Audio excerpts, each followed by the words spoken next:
صبر کرو، دیکھنا اللہ اپنی مدد وہاں سے بھیجیں گا جہاں تم اپنی ہمت ہار کر لوٹ آئے تھے۔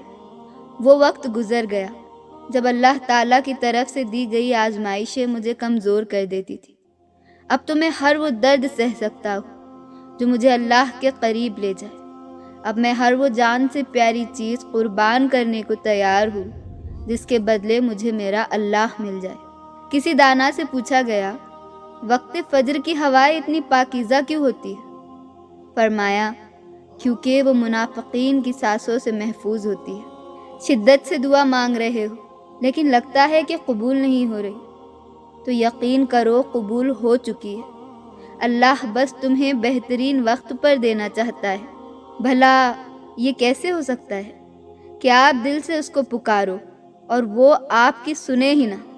سنو، یہ آپ کا وہم ہے، وہ سب کی سنتا ہے۔ یقین رکھ کر تو دیکھو۔ توکل علی اللہ وکفی باللہ وکیلا، اللہ پر بھروسہ کرو، کیونکہ اس کے سپرد جو کام کر دیا جائے وہ اس کے لیے کافی ہے۔ سب کو چھوڑ دینا لیکن اللہ کو نہ چھوڑنا، کیونکہ ایک وقت وہ بھی آئے گا جب سب چھوڑ دیں گے تمہیں، تب اللہ ہی یاد آئے گا۔ آزمائش جتنی سخت ہوں گی اس کا اجر اتنا ہی زیادہ ہوگا۔ ان مع العسر یسرا، بے شک مشکل کے ساتھ آسانی ہے۔ دعاؤں کا مسلسل تمہارے لبوں کی تسبیح بن جانا اللہ کی طرف سے تمہارے لیے قبولیت کا ایک اشارہ ہے۔ اور دعائیں مانگتے رہو، اسے اپنے بندے کے اٹھے ہاتھوں کی لاج رکھنا خوب آتا ہے۔ فرمان علی ہے رضی اللہ تعالیٰ عنہ، پاکیزہ ترین محبت یہ ہے کہ تم کسی شخص سے محبت کرو یہ جانتے ہوئے کہ وہ تمہارا نہیں ہو سکتا، اور پھر بھی تم اسے خوش دیکھنے کی تمنا کرو۔ قبولیت دعا میں تاخیر کا مطلب یہ نہیں کہ ہمارے کسی گناہ کی سزا مل رہی ہے، بلکہ دراصل اللہ ہمیں آزماتا ہے کہ میرا یہ بندہ مجھ پہ کتنا بھروسہ کرتا ہے، تو پس اپنا دل اس رب کی طرف متوجہ رکھے اور منتظر رہے اس کی رحمتوں کے۔ اس کے ہاں دیر ہے، اندھیر نہیں۔ ہر چیز کا اللہ نے خاص وقت مقرر کر رکھا ہے۔ اس صحیح وقت پر معجزے بھی ہوں گے اور چیزیں بہترین بنا کر واپس لوٹا دی جائیں گی۔ حضرت علی نے فرمایا، اپنے دن کا آغاز صدقہ دینے سے کرو، اس دن کوئی دعا رد نہیں جائیں گی، اور اچھی بات بتانا بھی صدقہ ہے۔